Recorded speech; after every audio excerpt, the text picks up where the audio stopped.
prices that would scare an Arab sheik, the building boom in Southern California continues. Northern San Diego County being a particularly desirable locale for both homes and industry. A casualty in all of this urbanization has been motorsports facilities. One by one, they have fallen to the dozer until few are left. One of the fortunate survivors is Carlsbad Raceway, home to local drag racing, vehicle testing, and most famous for its international quality motocross course.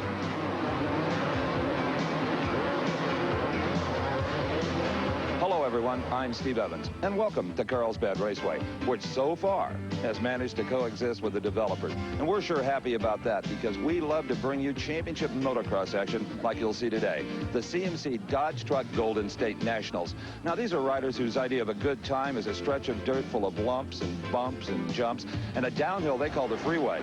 To me it looks more like a free fall, about 6 stories in just a few seconds. Before the first race gets underway, let's check in the pits with Brock Yates.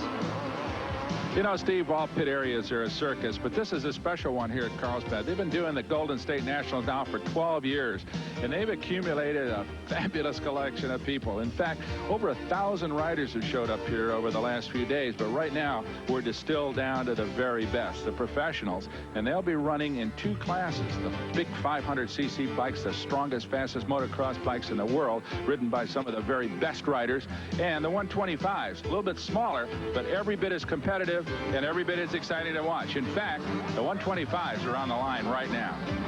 Brock, all the riders in both classes we'll be seeing today will ride 2 complete motos, a combined score. The high point will be the overall winner in the 125 and in the 500. All right, Steve, Mike Kiedrowski is currently the #1 ranked rider in CMC standings so far this season. He comes in here from Canyon Country, California, and I'll guarantee you he knows his way around this place. Well, CMC #3 on the unusual Italian bike called a Cavalcade is number 17, Mike Healy. We saw Mike Healy with a moto win last year. He didn't quite do it overall, though. Right, very consistent rider, though, from Costa Mesa. Healy has a reputation for staying out of trouble and is, as you say, riding one of the very few non-Japanese bikes in this race. Anytime you see this color green, you can just bet the rider is aboard a Kawasaki, as is number 48, Jeff Nadiasevich. He is a factory rider. He makes his living in this rough and tumble, bone-jarring sport. All right, on board a Yamaha is Michael Craig. He's the number 15 rider in this event, El Cajon, California. Interesting, Steve, all the loyalists can tell the difference with the colors of the motorcycles. Instant recognition. Absolutely. They're all at the gate right now. Each has an individual bar in front of him that will fall forward to prevent the rider from trying to cheat that gate. And they will just drag race into turn number 1. And turn 1 is only used at the start of these motos. This is the most spectacular moment in the initial stages of motocross riding as they funnel down into this hairpin left-hander. You can get a domino effect here if one of the riders goes down, but it appears that everybody made it through in pretty good shape. So, oh, we got a yellow flag, it looks like, in the middle of the track. I don't know what that, oh, we do have a rider down, Steve. Yes, this is number 16X, Donnie Schmidt, and a big disappointment for this man. He rides 4 Suzuki. He's a full factory rider, and it looks like he's in a little bit of pain. Yeah, well, he was fortunate that he apparently was at the back of the pack. Nobody ran over him as we watch the leaders. That is Mike Healy on the Italian Cagiva motorcycle, making that big jump as they head up toward the high part of this Carlsbad course. And just behind Mike Healy is number 360. That is Denny Stevenson, a Kawasaki rider. Look how maneuverable these bikes are, Brock. They're light, just a little over 200 pounds. They're 2-stroke motors that make over 30 horsepower, more like 35 really, and they use 6-speed transmissions. So you've really got a variety of gears to choose from on this course, and you need every one here. Unbelievable if these riders can change gears, maintain their balance and their endurance around this very difficult course. Steve, we got a super race for 3rd. That is Scott Brown, number 87, Craig Canoy, and Michael Craig that we talked about earlier, just riding together. Look at that, formation flying on motorcycles. That's right, number 15, Michael Craig, has moved into that 4 slot. And Brock, I think you need a pilot's license as well as a CMC license to ride one of these events. They get so much air here at Carlsbad. Unbelievable. Yeah, they get FAA clearance every time they go off that big jump. as we watch these guys almost heading around to complete their first lap. There's the Devil's Drop, the last big jump, finalizing the first lap, and the order is still Mike Healy, Dennis Stevenson on Kawasaki, Scott Brown on Honda up there in the third spot. Mike Craig brings up the fourth spot in the Yamaha. So, Steve, we've got 4 different makes of motorcycles represented in the top 4, which proves to you that it's so much rider ability in these things that really the motorcycle makes are pretty evenly matched. They are in the 125cc class. If there's any make that's having a little bit of problems as far as reputation with the riders, that might be Yamaha. Now look at the suspension work on these bikes. There's over a foot of travel, in some cases 13, even 14 inches, both front and rear. And the other suspension component on the bikes is the rider himself, using his knees, getting up on the pegs and off the seat, only getting on the seat when he needs maximum traction. You should do uphill here. All right, Steven, race for 6. That's Ty Davis on 1X. Right behind him, the Canadian rider on a Honda, Alan Dick. And then right behind him, 71 Callan Bolin. Boy, are they riding together. And the distinctive colors of the motorcycles tell you the manufacturer. The yellow bike, that's a Suzuki. The red bike, that's a Honda. The bright green machine, well, that's the Kawasaki. Just like livery on a horse. As we watch the race for second, Danny Stevenson, 360. There's Scott Brown on the 85 Honda. And right behind him, Michael Craig in the 15.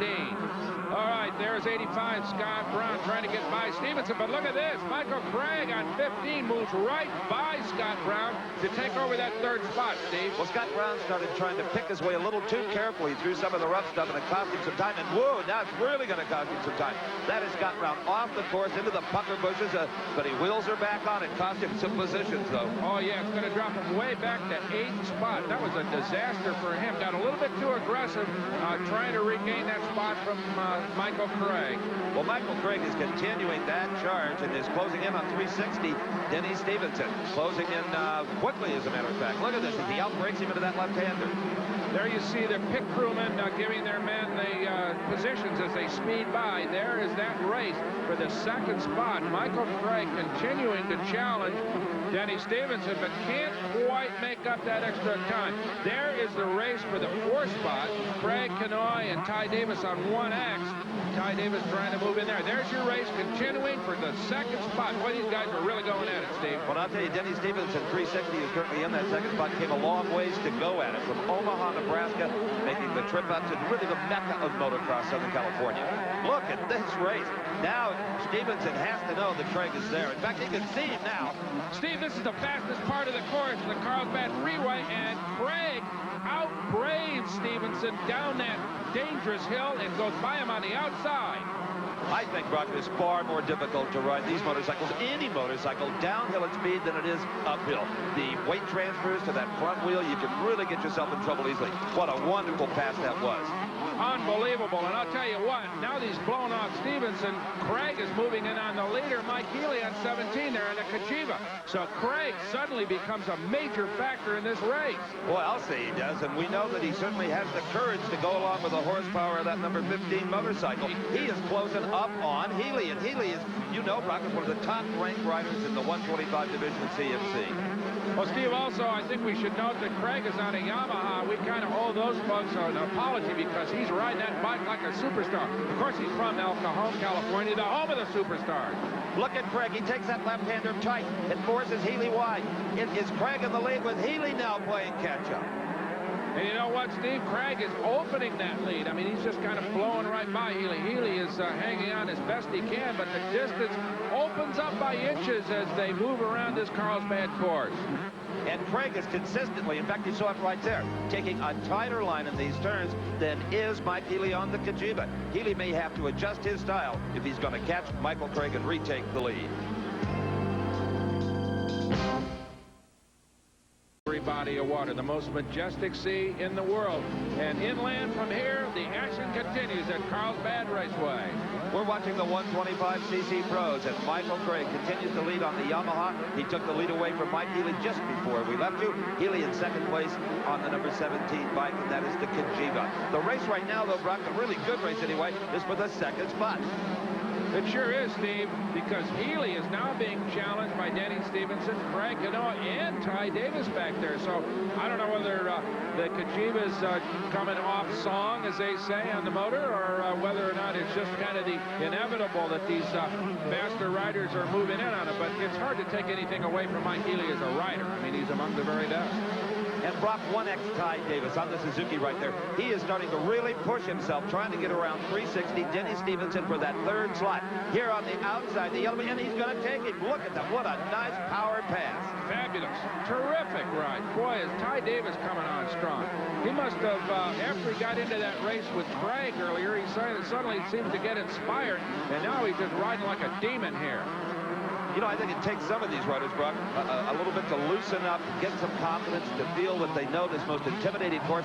If you're from El Cajon like Craig, you practically were raised on this course. That's right. There is Mike Healy up there, currently riding in the second spot, and now being challenged by Ty Davis. Down into that little twisty section. It's getting bumpier and bumpier. It looks like Healy opened up a little bit on Davis on that yellow 1X, but here they go, heading for the Devil's Drop, the big jump, and completing a lap here at Carlsbad, down into that little S's beyond the start-finish line. And look at these two guys go at it. There's Healy on the 17, right behind him Ty Davis. This is a hairpin that they hit into up on a hillside. Davis takes the inside line and can't make it work on Healy. Now Healy is trying to take a tighter line than he was before. Davis, oh, they hit. They collided there, but both riders stay on board. And if anybody lost in that little tussle, it was Ty Davis. In fact, about 4 bike lengths. Yeah, he did. He got a little aggressive, tried to get underneath Healy in that very tight corner and didn't make it work. So he fell back a little bit. So the Cajiva and Mike Healy get a little bit of breathing room, but not a whole lot, because I got to feel that Ty Davis isn't finished yet. Well, Brock, number 26, Mike Kudrowski, had a poor start. In fact, in the first turn, he was 11th. He has now worked his way up to 6th and is putting a lot of pressure. In fact, he is right now going to pass for that 5th spot. He is around Craig Vanoy on the 87 bike.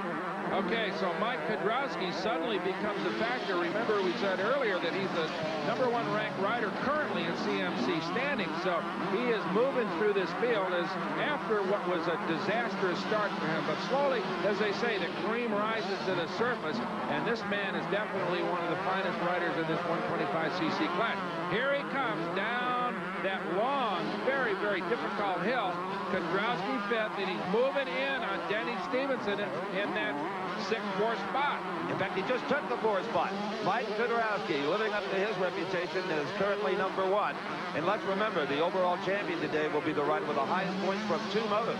So even if Kudrowski can't get up and win this thing, if he gets a good start and wins the second moto, he can still be champion before the sun sets over Carlsbad. Well, Steve, let's not forget our man Ty Davis, who was making that move up among the leaders. He is suddenly now being challenged by Kudrowski for that 3rd spot. There is 1X Ty Davis, and right behind him, that 26. That is, of course, Mike Kudrowski on the comeback trail here. So this is going to get mighty interesting. 17 right in front of him is Mike Healy. Right behind him is Ty Davis and then Kudrowski. So they're all moving into a formation. This ought to be a super race for the 2nd spot. Kudrowski not only has the athletic ability, he's got the horsepower, the big, great machine. Look at this. Mike Kudrowski has taken over that 3rd position. And in his crosshairs, that is Mike Healy on the 17. Look at Kudrowski go wide into that corner. Now he ducks in behind Healy and down the Carlsbad Freeway, the fastest part of this racetrack, and one of them just stand your hair on end. At the end of it, that tight left-hand hairpin, Kudrowski tries to move underneath. Healy can't make it work. The horsepower seems to come into play here, Steve. Oh, you bet. Here on the inside, as the guy was saying, he bobbled just the moment Kudrowski did, but maintained his balance somehow, some way, and now Mike Healy is looking at his back.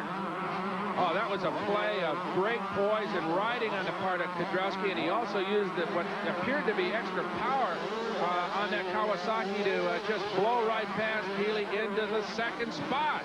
So I wonder about what's going to happen up front with Mike Craig, because he is riding alone currently. There's some fans waving Kudrowski on, urging him ahead, as he is just flying on this Carlsbad course. You bet. Kudrowski is, oh, the leader is down. Michael Craig, number 15, is down hard, Brock. Unassisted. There was nobody even around him, and here comes the field. right. Kudrowski right behind him. Healy moving in on that rider who is down, the leader down. Michael Craig suddenly crashes all alone. And here is your race for a #1 spot right now. They are attending to Michael Craig. He took a very hard hit, Steve. Oh, boy, I'll say. And the motorcycle just kind of flew away from him. At least he didn't get tangled up with it. Fortunately not. No, unfortunately, he was far enough ahead, so he did not get run over by any of the other riders. Let's take another look at this. Well, Brock, hard to say in that picture exactly what happened, other than Michael Craig took a very hard hit. Not only on the dirt, but the motorcycle did indeed pounce on him at least once. Well, Steve, fortunately, the motorcycle, which flung off course at high speed, didn't hit anybody in the crowd. But Michael Craig is definitely down. He's being attended to now. We will, of course, keep you up to date on his condition as this race continues here at Carlsbad. At Carlsbad Raceway in Southern California for the CMC Dodge Truck Golden State Nationals. I'm Steve Evans along with Brock Yates, and this 125cc Pro Moto #1 has been incredible, Brock. It has, Steve. The story has been Mike Kudrowski, who got a bad start way back in the 11th spot and has just gnawed his way to the front of this incredibly competitive field. As we watch 17 Mike Healy, 1X Ty Davis, they're in a battle for the second spot, and we are headed for the final lap in this first 125cc moto here at Carlsbad. Well, Mike Healy, who led the race early on the Cajiva, right now just wants to hang on to that second position. And here comes 1X Ty Davis on the Suzuki, and Davis on the high side. Oh, nice running. You can see him steer that bike with the throttle, Brock. He gave it a quick burst and dug in and just shot into second. Beautiful as they come down the Carlsbad Freeway, the straight downhill. Big jumps, very dangerous. Look at that. Healy kind of just on a bucking Bronco there, holding on to that number 17 motorcycle, the Cajiva. Now he's trying to go low. Ooh, look at that. We almost had Ty Davis in the dirt. You know, this beautiful sunshiny day in Carlsbad, we're enjoying it. The fans enjoy it. The track does not enjoy it. Other than this section right here, it has become very dry and very slick and tough to negotiate. There's your leader, Mike Kudrowski. One more jump to go. A little wave to the fans off the Devil's Drop. Slide through. There's the checkered flag as Kudrowski completes a terrific come from behind ride here in the first 125cc moto. Here comes the rest of the field. And now let's go to Steve to check on Mike Craig's condition. Well, Brock, we have a very positive report regarding Michael Craig, rider of the number 15 bike who fell while he was leading the moto. He's in the ambulance still. He's shaken up, and the only thing truly bruised are his feelings, because no one wants to fall down when they're leading the race. He'll be just fine. May again race today. Okay, Brock, you've got the winner. Well, I'm with Mike Kudrowski. He did a super job to win that first 500 moto. And were you right behind Craig when he went down? Yeah, I was right behind him, and he went down, and I just got around him right before he got up, and then I just started pulling away. Well, you're coming up real strong before that, though. You must have figured that you could pull him in because you'd started kind of slow at the beginning and then just work your way up through the field. So you were running real stout before that, though. Yeah, I got kind of a bad start, and I just had to work on it, and I started pacing myself. And I got a lot of people up the uphills, and I just kept on pulling. I knew I could get it sometime. Anywhere the bike worked real good on the racetrack? Yeah, Pro Circuit did it for me, and the thing's running excellent. Well, congratulations. Super ride. Okay, thank you. Yes, sir. And now let's go to Steve with the second place winner. Okay, thank you, Brock. Ty Davis, a fine second place finish. It looked like you ate some dirt, too. Your teeth were all covered with it. Yeah, it was kind of dusty out there. I thought I had a good start, and I came around, and all of a sudden I was back in sixth. Wow, I didn't know what even happened, so I just went for it. Took them one by one. That was a mighty tough 125cc race. Don't get a lot harder than that. Yeah, not much. Just right now it's like almost a national.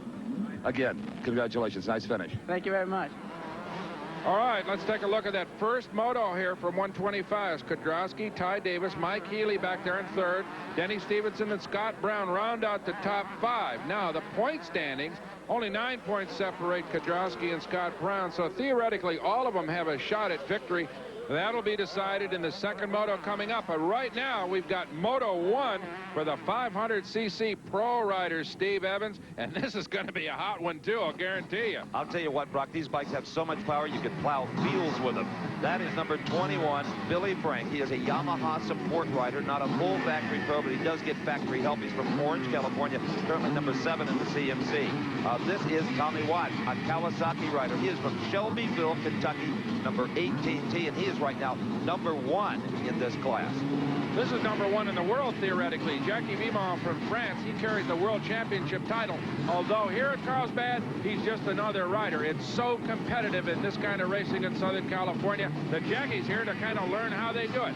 This is 14B, Todd Goat Brecker from right here in California. Earlier, Steve had a chance to talk with Todd. Today in the 500cc class, we have a return of a former champion. Three-time Golden State Nationals winner Goat Brecker is back after a 2-year layoff. First of all, welcome back, and what's prompted your return, Goat? Well, thank you, Steve. I come back to make an attempt to win the 500 World Championship in Europe, and that's my reason for riding the Golden State again. I like to win it 4 times, and this will be 4 times if I can pull it off. Tell us what a rider is up against on a 500 machine as compared to the smaller 125. Well, it's obvious the weight is a big factor, but mainly the horsepower on a 500. You've got to have a lot of throttle control, and you do on a 125, but it's just a complete different style of riding, and your momentum don't have to be near as fast on a 500. Just the weight and the horsepower, I'd say, is the biggest.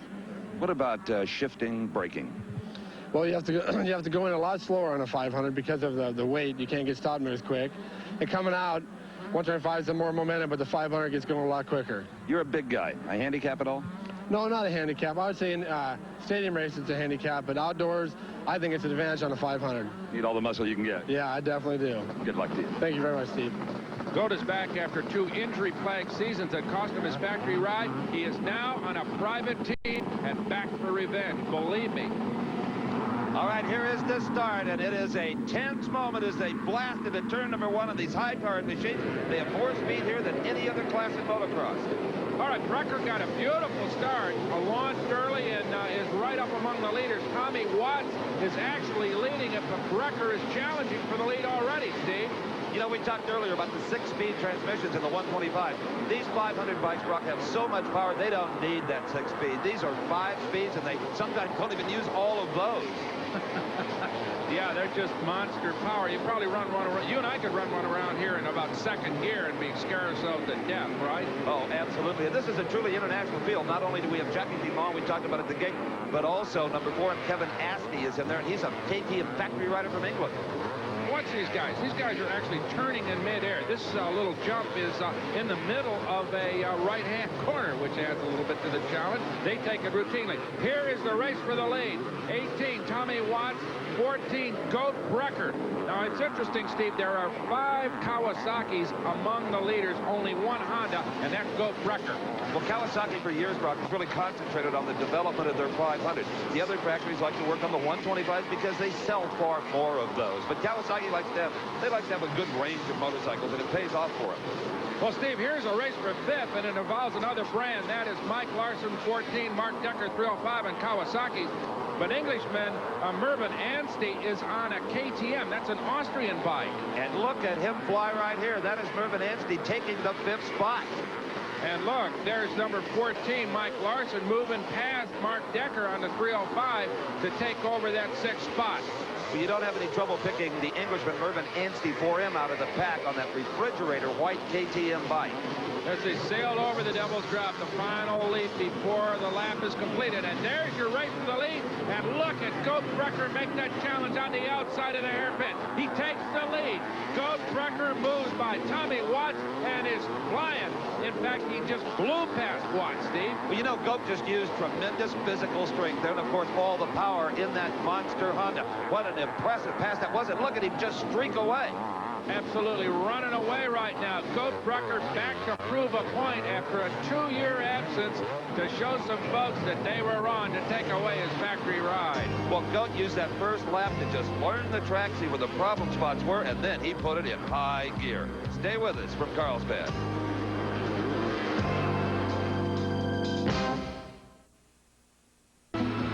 Looking for a little peace and quiet? Well, just a few miles down the road on Interstate 5 from Carlsbad is the Quail Botanical Gardens. Nice and peaceful. Not so, though, at Carlsbad Raceway, where they're going at it in the 500cc Pro class. And Brock, that is especially true in the battle for 2nd spot. Gordon Ward, #27 on the Kawasaki, is in 2nd, just behind him. 18T Tommy Watts, also the big green machine out of Kentucky. That is the best race on the course right now. Goat Brecker continues to lead on his Honda. In fact, has extended that lead over 2nd place Gordon Ward. Well, you remember at the opening stages of this race, Steve, that Watts had the lead, and then finally Brecker flew by him, and now Gordon Ward has got him as well. So the pace of this race is starting to establish itself as Ward and Tommy Watts make the doubles drop. Remember, though, Steve, earlier we saw Mike Craig in 125 fall while he wasn't even being challenged. So there's never an easy part of this racetrack. No, and riders will tell you that it's harder to ride out front than maybe even in second place because you don't have anybody setting that pace for you. Good little scrap here for the 5th spot. Number 14, Mike Larson. 45X, Tyson Boland on his Kawasaki. At 21, Billy Frank on a Yamaha. Now, Billy Frank had a bad start. He was 11th at the turn number 1 and has moved himself all the way up to the 7th spot. Now, just in front of Billy Frank in that 6th position is 45X, Tyson Boland. Now, Tyson is part of a brother act in motocross racing. His younger brother, Talon, finished 6th in the 125 moto we saw a little earlier on. After that race, Brock had a chance to get the brothers together and talk about their racing career. Well, Steve, I'm with the only brother act here at Carlsbad, Tyson and Talon Boland from up in Sacramento. And I guess I got to talk to you, Tyson. You're the senior citizen and also riding out a little bit bigger class of bike than Talon. How tough is he? Talon's real tough. He just moved up to the pros this year. He's just 16 and he rides really good. He's smooth and fast.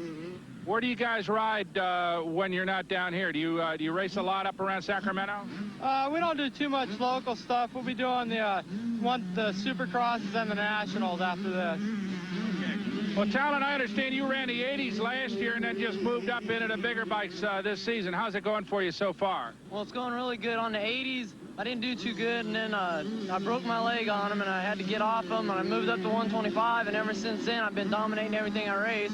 This here today is pretty much my first big race on my 125, and I did pretty good. I got a 6 my first moto. I'm looking for a little better score the next time and be right in the top 2 or 3. Well, we'll sure be watching in that second moto, and best of luck to you too, Tyson. Thanks a lot. I really appreciate it. Well, we got a terrific race going on for that 3rd position. Number 14, Mike Larson. Just behind him in 4th is 45X, Tyson Boland. What a race as they wheel down this little hill and get set up for the corner. That is a slower motorcycle being lapped. Moynihan, number 4, as he gets out of the way to let Billy Frank on 21 through to take over 3rd. Billy Frank riding hard now, Steve. And if you're wondering what happened to Gordon Ward, number 27, that was running 2nd, well, he had a flat tire and is out of this thing. Well, Steve, that 45X, that, of course, is Tyson Boland, one of the Boland guys, kids from Sacramento, California, hanging on right on the tail of Billy Frank. Although Frank appears to have the bit in his teeth right now. He is trying to catch up on that second-place rider sitting in the 3rd spot, but he's got a clear racetrack ahead of him, no traffic around him for the first time, really, since he started this race. The 2nd place rider right now behind Bill Brecker is Tommy Watts, number 18, on his Kawasaki. As you know, Brock, these heavier 500cc machines wear out the riders sooner than the lightweight, high-flying 125s we saw earlier. There's some tired arms out there already. No question. They're heavy and they're powerful, lots of torque. So we'll see how Billy Frank does as he runs after the leaders here at Carlsbad, California. Stay with us. We're going to be right back. California, where the first moto of the 500cc pros continues. Gold Brecker on his Honda is still out in front. Tommy Watts, Billy Frank running 2nd and 3rd. But Brock, a real international battle for the 5th position. Number 14, Mike Larson, the American, and 2V, Jacques Puma from Paris-France. Absolutely. These guys are been going at it. We are heading into the last lap, Steve. So if Vimont and 2V there you see him right behind Mike Larson, is going to get by. He's got one more lap to do it. And it doesn't look like Mike Larson has any intention of letting him by. These guys have been, look at this, though. Here comes Vimont on the outside of that hairpin. That gives him a lot of speed to carry down that little short straightaway. Hadn't been quite enough, though, to get by Larson. But he gets inside him.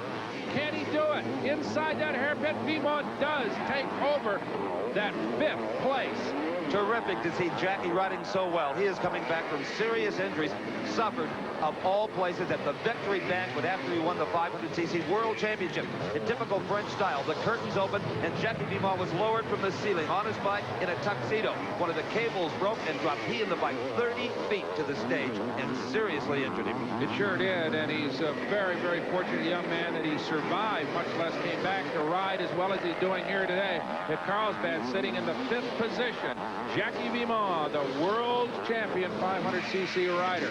You know, you could line up all these riders and just tell someone there was a Frenchman in the group, and by looking at his attire, Brock, you could tell it was Jackie Vimont. All right, there is your leader. Goat Brucker, one more jump to negotiate doubles drop, down the little hill, across the finish line, a dominant race. And now the race for second, Steve. Oh, and it's a good one. Tommy Watts, 18T, with Billy Frank right behind him. There's a lap rider, number 8, John Pocket, kind of holding him up. Billy Frank and Tommy Watts across the line. Who's going to win it? Oh, they bump, and Billy Frank wins it by a wheel. What a battle for that second spot. A tremendous show from the big boys on the 500 bikes. Brock is with the man that did it best. Steve with Goat Brucker did a super job. Really broke away from the pack, and not a whole lot of trouble after that. Yeah, I had a good start, and I've been working with ProCircuit quite a bit, and they've been working on my bike, and I felt good today, and hopefully I win the next one. Any problems at all in the race? No, everything went really good. A couple lap riders got in my way. I was kind of angry with them. I feel bad about that, but I had a good ride, and I'll win the next one. You going to make any changes in the bike for the second moto? Maybe a little bit stiffer. I'm bottoming out pretty hard, but I've been it's good. Good deal. Ready to go. Okay, congratulations. Nice job. Thank you very much. Yes, sir. Steve? His father nicknamed him Goat when he was a little kid because he ate everything in sight, including the cereal box. He won it. Billy Frank was second, then Tommy Watts, Tyson Bullitt, and Jackie Vimont, the Frenchman. Now, here is how the points are assigned. Goat Brucker gets 41 points, Billy Frank 38, followed by 36, 34, 32, and so on. Remember, there's one full moto to go. It's a combined point score. Brock is with second place. Steve, through the miracle of instant replay, you know, that race was so close for second that actually Billy Frank just squeezed by about a matter of inches, and that had to be real tight. You were running real good, and then all of a sudden it just got real tight right near the end, huh? Yeah, that lapper screwed up Tommy. I think he stalled his bike in the last lap, and I was right on his rear wheel, and then he followed that lapper into the last corner, and I went around both of them and passed them both. Well, you guys were sort of stuck kind of at the same interval for most of the race, and then all of a sudden, you think it was a lap bike that got in his way and gave you the chance, huh? Yeah, that last lap, I wouldn't have caught him if it wasn't for that lapper. Because he was too far ahead for me to catch him on that one lap. Okay, what kind of changes you got in mind for the second moto? Get a better start, so I had to work my way up. That's what happened to you? Yeah, I got a bad start, and started out about 10th, I think. And I worked my way up to second, so... Well, good job. Hopefully I can take the next one. Okay, we'll go back to work, and we'll see you later. Thanks, Billy. Good job. Thanks. In the background, you can hear the snarl of the 125cc pros already at the starting gate for their final moto. We'll have the start when we come back. Stay with us from Carlsbad.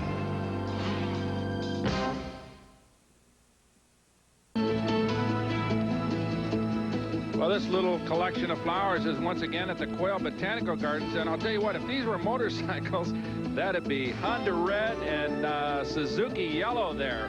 And kind of appropriate because Suzukis and Hondas are amongst a whole mob of motorcycles about ready to go.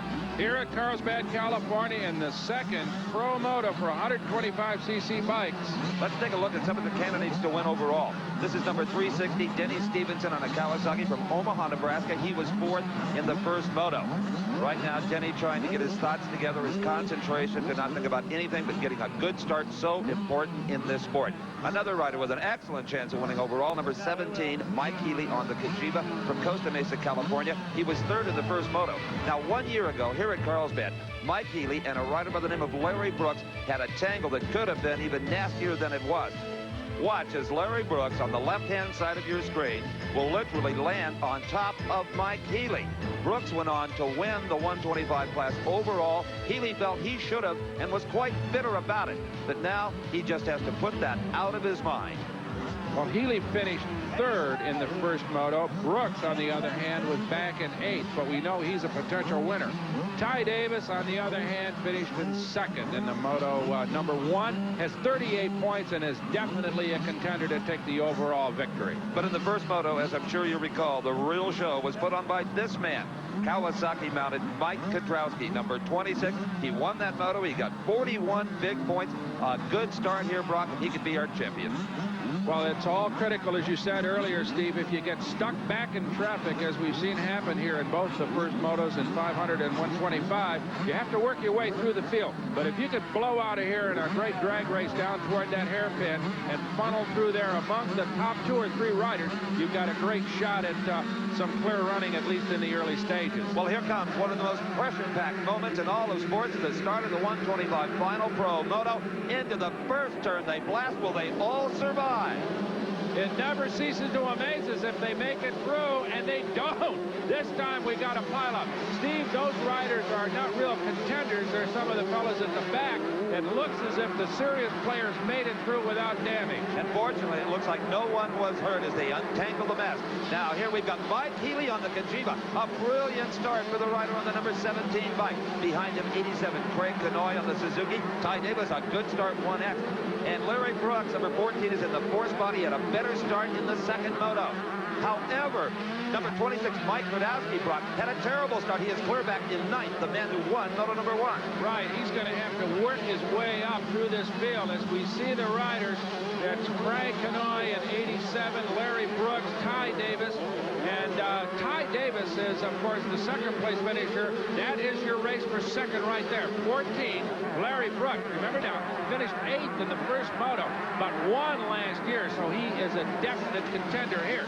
I wonder, Steve, will we have a repeat of last year's incident and a duel between Healy and Larry Brooks? Well, we may have, Brock, but let's hope this time it's a good, clean duel. All right, he just took second. Larry Brooks on the 14 bike, the Kawasaki, is in the second slot.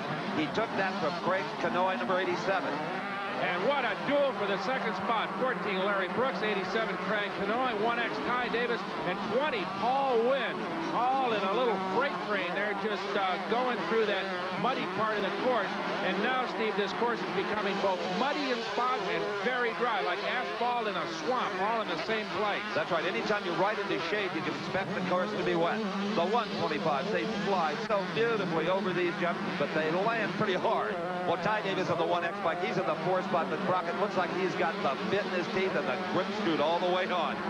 Well, Steve, there's no question. He knows that Mike Kudrowski is behind him. Only he and Healy have a chance right now for the overall win in the 2 motos. So Ty Davis and Healy being up front are real contenders for the overall title. Well, I wouldn't be too quick to count out Mike Kudrowski. We saw him come from 11th to win in the first moto. He's back in 9th right now and maybe making a move. Very possible. I take it all back. You're absolutely right. And especially now, remember that Healy led it for a while and then everybody else reeled him in. But right now, Ty Davis has got his hands full because Paul Wynn is beginning to move up on him on that 20 bike right behind him. So Davis not only has somebody to worry about in an overall position, but he's got to hold on to that 4th spot. You know, it's interesting. A good start can change the complexion of the entire race for a rider. Here is Paul Wynn, number 20, who really wasn't a player in moto number 1. That was the case with Brooks as well, who finished way back in 8th. So both those riders have made some adjustments to their bikes, certainly to get up among the contenders. Well, I'll tell you, there's some fascinating combinations still as far as who could win this thing overall. But no one is riding harder out there than Ty Davis. But look at Paul Wynn, number 20. He is pushing Davis for all he's worth. He's not afraid. I don't think Brock to do a little bump in there if he has to. Well, they came down through that very quick downhill section. We've seen a lot of passing going on in here. But at that particular point, Ty Davis held off Paul Wynn and maintains that 4th position. But he's being challenged all the way around the racetrack. Here they go over Devil's Drop, and Wynn takes a big leap. Maybe he was trying to pass him mid-air there, but holds him on, can't do it, and Ty Davis hangs on. You know, I read a study recently, Brock, where motocross riders were the best conditioned athletes in the world. I mean, over soccer players, over all of them. And when you watch these young men, you can see why that must be true. Well, don't forget, too, Steve, that they're not only just hanging on and riding, but they're also changing gears all the way around this. So they're using virtually every muscle in their body. Of course, and especially that upper body strength, the handlebars when they land. And here's the pass. It is Paul Wynn, number 20. Yes, he has taken over that 4th spot from Ty Davis. Spectacular pass as they came over that jump. And Paul Wynn, certainly a surprise here, riding in the 4th position and doing an excellent job after not such a good ride in the first moto. In fact, Brock, he finished clear back in the 14th position. Paul Wynn, number 20, did. So clearly there was something the matter with his motorcycle, because this thing is a totally different race for him, and he's got to be pleased with the way he's riding here in the CMC Dodge Truck Golden State National. Stick with us. We'll be back.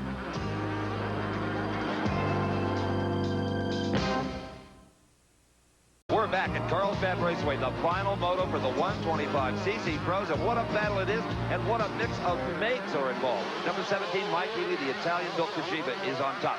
Larry Brooks on a Kawasaki is in second, and then Brock Yates comes 3 Suzuki's. Craig Kanoy, Paul Wynn, and Ty Davis. And the story continues to be Paul Wynn as he moves through this field, now challenging Craig Kanoy on 87 for 3rd place, and in fact will move by him to take over that position.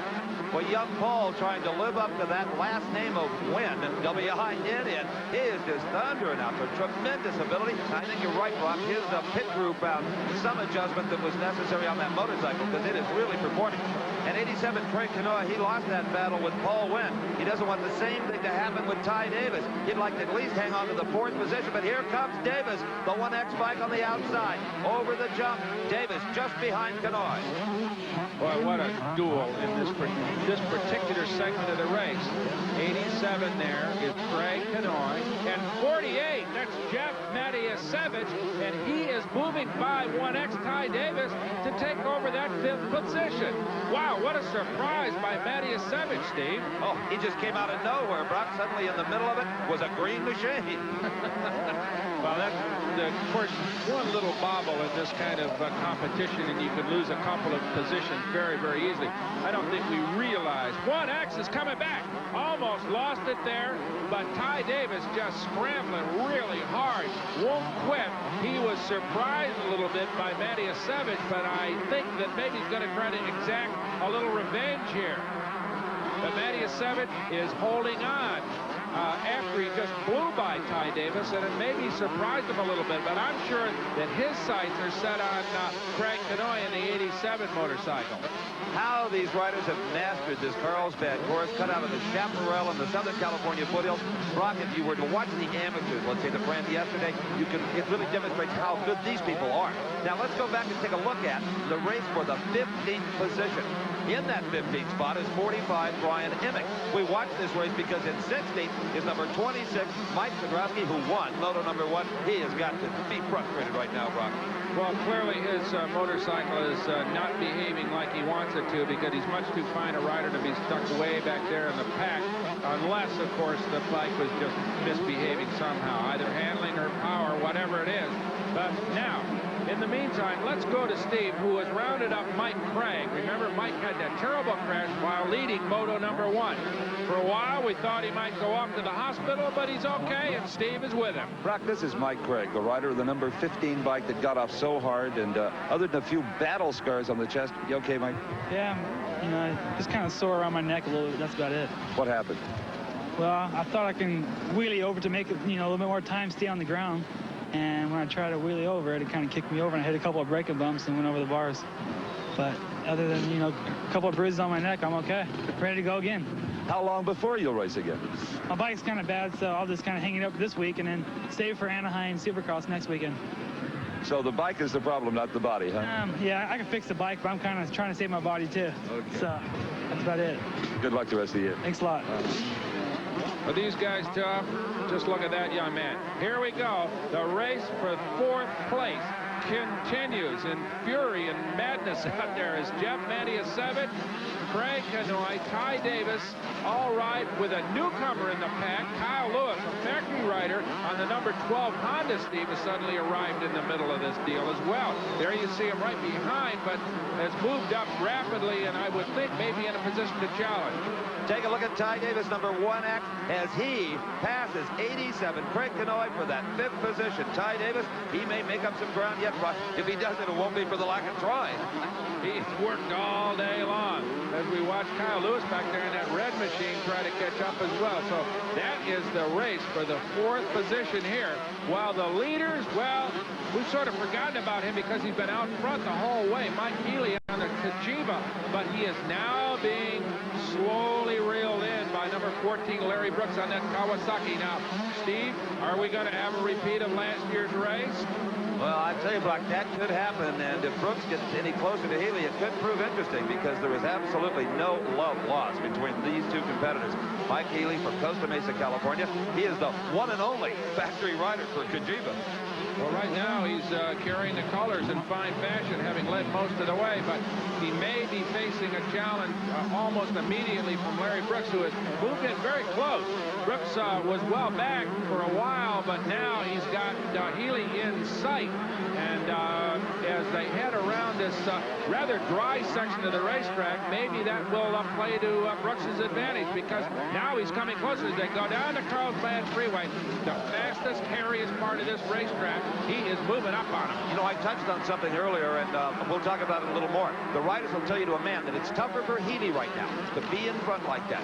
Brooks can gauge everything by what Healy is doing. I'm not saying Healy wants to give up the lead, but Brooks right now has that advantage of watching Healy, watching how his bike behaves over the bumps, the ruts, and the jumps. Absolutely. There's no question. It's harder to lead than to ride right in the second place. As you see, slowly, Brooks coming up on Healy as they head down that little short chute toward the Devil's Drop. And almost there, he almost got side by side, but Healy holds on to the lead to complete yet another lap. Now, Mike Healy, there's one thing he has to remember, Brock. Larry Brooks finished well back in the first moto. Mike Healy was third. So even if Brooks should get around him and win, Healy, if he can stay in that second spot, would be the overall winner, and that's what counts. But I really wonder if right now, knowing that situation from a year ago, if Healy would relinquish that lead. I absolutely agree with you. I'm sure that the competitive juices just absolutely overcome any kind of practicality, because he is a racer. He wants to win, and he's not going to give way to Brooks if he possibly can prevent it. But Brooks moving closer and closer. That's the same jump where they touched last year. This time they get through all right. Brooks still, though, on the outside of that corner. Kind of broad slides and dirt tracks it through there, but still can't make up the distance. But now the superior power of the Kawasaki may be coming into play as he gets by him. You know, they remind me, Brock, of skiers on a downhill slalom course. It's that same kind of quick moves, athletic ability, using your body to move the machine when it's in the air. Incredible athlete. Just out-muscled him up that hill, which implies possibly a little power advantage on the part of Brooks. But here comes Healy back again on the inside. Is he going to get him? Almost. But it seems to be, Steve, that Kawasaki just has more power uphill. But there they are, nose to nose, down that hill. And already, though, it's 14. Larry Brooks still in the lead, but Healy won't give up. They took totally different lines through that muddy area. Healy went wide. Brooks took the little cow path, but it didn't seem to be advantage for either rider. I tell you, this 125 Pro Moto has turned into a match race. And it's far from over, Steve, as the 125cc second moto continues here at Carlsbad between two arch rivals. There's not much that I can add about the Quail Botanical Gardens that Brock Yates hasn't already said. But when you visit this wondrous little spot between Carlsbad and San Diego, just be careful where you sit. Well, I'll tell you what, Steve, if you were going to sit, you'd want to wear leather pants like these guys are wearing, because and they're not sitting much. They're standing on the pegs as Jeff Mattiasevich on his Kawasaki and Scott Brown on the Honda fight it out for 6th spot. And the leader, well, Larry Brooks, right? Absolutely right. And he has extended that lead over Mike Healy. Paul went in third. Ty Davis, he's still hanging on to 4th somehow. And Kyle Lewis, the Honda rider, number 12, he is zipped in there for the 5th spot. And this race for 6th, well, that's Jeff Mattiasevich on 48. 85, Scott Brown getting very aggressive. In fact, Brown just slid in front of him to take over 6th place. As they go up the hill, Brown moving up. But these guys have been banging on each other most of the race. So I'm sure that will continue. You know, as this race carries on, the riders are beginning to diagnose the dry spots and the wet spots. Notice how they went around that kind of mud hole in the center of the racetrack. And And that seemed to play to Scott Brown's advantage as he moves out substantially on Mattias Sevic. Now, I suppose that everybody wonders how anybody can even survive this sort of thing. It takes enormous physical endurance, strength, the ability to withstand pain, but it helps a little bit also to come to the racetrack with the right equipment, clothing in particular. Earlier, Steve had a look at the costume. As motocross machines have evolved over the past 20 years, so has the rider's gear. Had you been here at Carlsbad back in 1968 when the sport began in this country, this was pretty standard attire. Now, the boots were Army surplus, paratrooper jump boots. They laced up. They were about $15 a pair. You slid on a good old pair of jeans, a trusty old sweatshirt, a helmet, and heck, you were a motocross racer. Now, if you didn't have a kidney belt for your first race, you most certainly did for your second. Now, in Europe, about that same period of time, they were doing things a little differently. We were just learning. They were a bit ahead of us, especially in the boot department. Now, these are all leather with a steel toe, and they have snaps on them. You don't have to lace them up, and they offered a bit more protection. They were wearing leather pants with a little bit of padding in here, still a sweatshirt, and the gloves were a little bit better than ours. You can see the leather ribbing around here to protect the fingers if you get a handlebar down into the dirt. Now, the one area they were traditionalists, and I still can't understand why to this day. Look at this helmet. Believe it or not, still in the late 60s, they were wearing a brain bucket like that. Now, by the late 70s, the look had started to appear. The helmet, this is one of the first full-face models that offered more protection for the nose, the jaw, and the teeth. They were wearing this little bib-looking thing, which really didn't offer a lot of protection except for the softness of the dirt clods thrown up by the bike in front of you. And here, the shoulder pads, they flopped around like this, and they weren't ideal. They'd come up and hit you in the head, and they were kind of a nuisance more than anything else. Now, this was the first of the all-synthetic or nylon pants. They were far cooler, easier to wear, and lighter than the leather, and they had some built-in knee protection here. Now, this was really the first of the really super motocross boots. Some ski technology here. These are all plastic. The big problem was, well, they did offer a lot of protection, but you didn't have the mobility you needed. If you ever tried to walk in ski boots without your skis on, you know what I mean. Well, here he is, Moto Man of the 80s, Honda Pro Jeff Leask. The helmets now have been extended here for more forehead protection, and now you've got the shoulder protectors built in to the chest protector. They don't flop around anymore, and this is a good, solid piece of high-impact plastic. The gloves, as you can see, plastic now has been added to the top of the gloves. Really protects the hands. And the pants, well, they've got spandex panels on these all-nylon trousers to give you tremendous mobility. They've got padding built in wherever it's needed, especially in the knee area. And look at the boots. The best of both. Leather and plastic. Plastic for all the protection you need, and leather for the flexibility and the mobility. Now, can you imagine if we could take Jeff here and put him in a time machine and send him back to Carlsbad in 1968? This guy and his pals would probably laugh him right out of the park. Oh, nobody's laughing right now, Steve, as Larry Brooks completes his last lap, especially Mike Healy. He has fallen well back and has no opportunity right now to challenge Larry Brooks. He has just a few more yards, essentially, to go. He has to navigate this one big drop. They call it Devil's Drop. The one jump that he gets a little bit of profiling there and completes his victory. Not enough to win him overall, but certainly retribution from that bad finish in the first moto. Well, the winner of that first moto, number 26, Mike Kudrowski, he is struggling along in the 9th position. Up ahead of him in 8th is 48th, Jeff Mattias Sevic. So for Mike Kudrowski, history just didn't quite repeat itself, and that is not going to give him enough points to win it overall. As the CMC scorers figure out who did win overall, let's take a look at the finishing order in the second moto. Larry Brooks, 14, Mike Healy on the Cajiva, Paul Wynn, Ty Davis, and Kyle Lewis slid in there for 5th. Now the combined points show us that Mike Healy is our champion with 74 points. Ty Davis is second. Larry Brooks and Mike Kudrowski tied for the 3rd spot. But Larry Brooks finished better in the second moto, and it counts for more. Brock's with him. Steve, I'm with Larry Brooks, who did a super job to win that. You and Mike Healy go at it pretty hard every time you race together, and you finally got by him. How'd that work out, Larry? Well, I just tried to put a good move on him. I swept outside at the bottom of the downhill, and I kind of had the momentum going up the hill, and I just tried to pick a good line, and it worked out really good. Bike ran perfect, I would imagine. Yeah, we changed a few parts after the first moto pipe to let it rev out a little more because the track's really fast.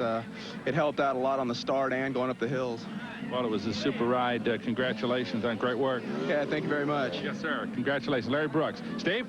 Well, Mike, every racer wants to see the checkered flag first, but in motocross, what's really important is that combined score, and you've pulled it off, an overall victory. Yeah, the combined score is probably the most important. I would have liked to have won it, but Larry Brooks passed me fair this year, and he deserved to win that race. That's right. There was a little controversy last year. That's all been cleared up between the two. Yeah, we're not the best of friends, but we're still friends. We talk a little, and it's a little funner to race with him now, you know. Absolutely. The bike ran well? Yeah, it ran good. We had a little problem with it in the first moto, and that time it seemed the suspension faded just a little bit. So other than that, it worked really good. And a great day for you and Cajiva. Yeah, I had a lot of help this year from Cajiva and Howard and Sons, you know, a cycle shop, which is supporting me. You know, without them, I wouldn't be here. Amen. Congratulations again. Thank you. Okay, Brock? Steve, Larry Brooks finished 9th in the first moto, not 8th. That's why he and Mike Kudrowski finished with the same point total. And at the gate, here's the man who so far has been in command of the 500cc class. That is Goat Brecker, Riverside, California on the Honda. He won moto number 1. Second in that first moto was number 21, Billy Frank. Billy Frank, Yamaha mounted from Orange, California, hopes to reverse that finishing order if he possibly can. If he does that, remember, as in the Brooks situation, your finish in the second moto is more important, and that would break the tie. Finishing third in moto number 1 was this man from Kentucky, Tommy Watts. He has 30 points. He's a tremendous rider out of the Midwest.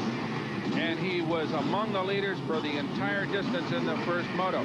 Tyson Boland finished 4th in that first moto with 34 points. He's got a little family revenge in mind. His younger brother, Talent, could only run in the 29th position in that 125cc moto. Stephen, we've got to start.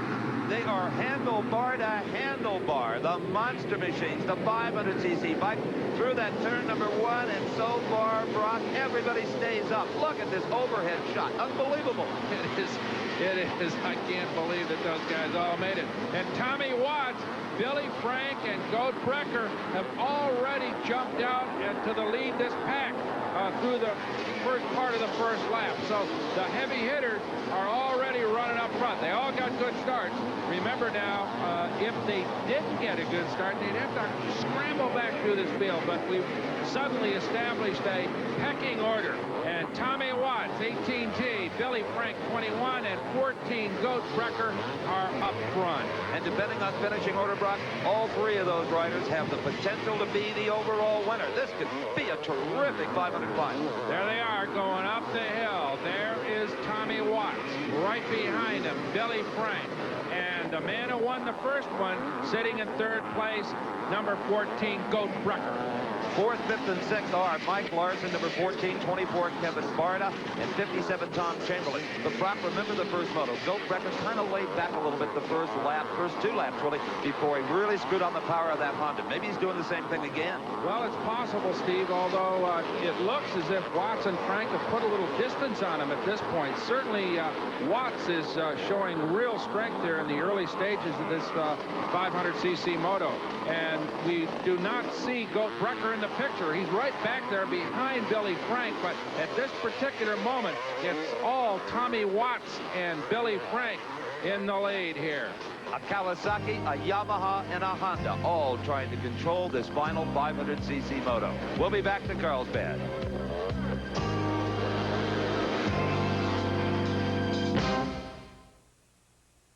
I'm Brock Yates along with Steve Evans. We're in the middle of the second 500cc Pro Moto at Carlsbad. Tommy Watts, Billy Frank, Goat Brecker, Tyson Boland, and Mike Larson are all up there, but it's Watts and Frank right now going for the lead. And the white bike we see right there, that is the Yamaha number 21 of Billy Frank. He is a few bike lengths behind Tommy Watts, but maybe of more concern to him right now is he knows behind him is the one they call the GOAT. Goat Brecker on number 14, the red Honda. So far, this is just a terrific... Oh, look at this. Billy Frank is closing in on the leader, the green Kawasaki of Tommy Watts. Down off the doubles drop. So these 3 riders are breaking away from the field, and it's Billy Frank sliding underneath Tommy Watts to take the lead. Right there in front of the scoring stand, so nobody's going to doubt that lead change as Billy Frank made a beautiful pass. You know, Tommy Watts went high intentionally in that corner, Brock, to try to use that berm to get a launch off the berm. He got the launch all right, but it wasn't what he expected, and Billy Frank snuck in there. Well, here comes Goat Brecker to begin to challenge Tommy Watts, too. In fact, he blows right by him to take the second spot. So Goat Brecker starts to make his move. Remember, Steve, earlier you talked to Goat, and he's talked about physical strength. He's a big, strong man, and it could very well begin to come into play here in this very, very rough course, and they're riding a course in the second moto where fatigue begins to become a factor. And Goat Breckenbrock could not rest on his laurels from winning that first moto, because Billy Frank was second in that initial moto. If Billy Frank wins it and Goat is second, Billy Frank is going to be the overall winner, because your position, your finish in the second moto breaks the tie. As they sail down the Carlsbad Freeway, that is Billy Frank now being challenged by Goat Brecker. Frank gets off that corner, but it's Goat Brecker who muscles his way. They bumped there a little bit. Almost gave him a little shoulder block. There they almost touch wheels. So these guys are going at it. Goat Brecker lost a little ground in that flurry, though, Steve. Oh, he did. And, you know, after they bumped there, it's almost as if both riders said, oh, let's cool it now. Let's not take each other out of this thing. They just kind of paused there for a while, collected their thoughts, and went right back onto the gas again. Well, they've raced each other for a long time. They know each other's moves pretty well, so they're not going to do anything stupid, but it is a very aggressive kind of racing style, and you improvise all the way around here. It's not like a lot of kinds of racing where you find a line and stay to it. You improvise every inch of the way around Carlsbad. And with these bikes, in some portions of the course, they have a surplus of power. You remember Goat talking about throttle control. And up ahead, Brock, are what motocross riders call lappers, bikes who are about to be lapped. And as we've seen in so many forms of racing, that can be a problem sometimes. But 195 Doug Schwarzer, he gives way. Good sport there, Doug Schwarzer. And now they begin to come up on 259, Joey Tudabeni. And I would imagine that Joey is going to give way if, of course, he sees him. But in so many cases, the riders are concentrating so hard on doing their own thing that they can just inadvertently get in people's way. Here you go. They get by, but Brecker now makes a serious challenge and takes the lead. Wow, what a move that was. He did an uphill where you can really use the power of the 500cc machine. Just incredible. You know, the Goat, I think he was laying back, Brock. I really do. Well, we'll find out right away, because he's already moved way, way out on Billy Frank.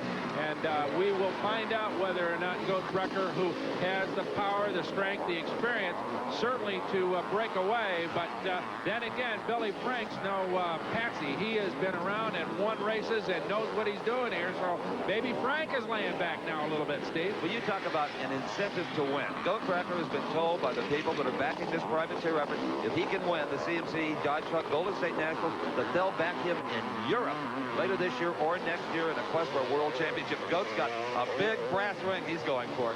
Well, I can't imagine that he wouldn't be a major factor as he does the Devil's Drop in Pine style. He's world championship material, no question about that. Brecker and Frank now running 1-2. The field is pretty well spread out, Brock, except for these two guys. This is the fight for the 9th spot. 57 Jim Chamberlain in 9th, 811 Craig Davis is 10th, and they're still finding a race out there between each other. It doesn't matter what position it is, right? You're racing, you're racing. You're racers, and they're racing now for pride and obviously for more experience. And who's to know where Jim Chamberlain will be in a couple of years. He might be running wheel to wheel with Goat Brecker. So there we watch this race as these young men negotiate this extremely difficult course. Notice they're on the kind of dry stuff right now, but still the shadows have put some mud. There's that big muddy hole that everybody is kind of maneuvered around, and it appears the fast line is around the outside.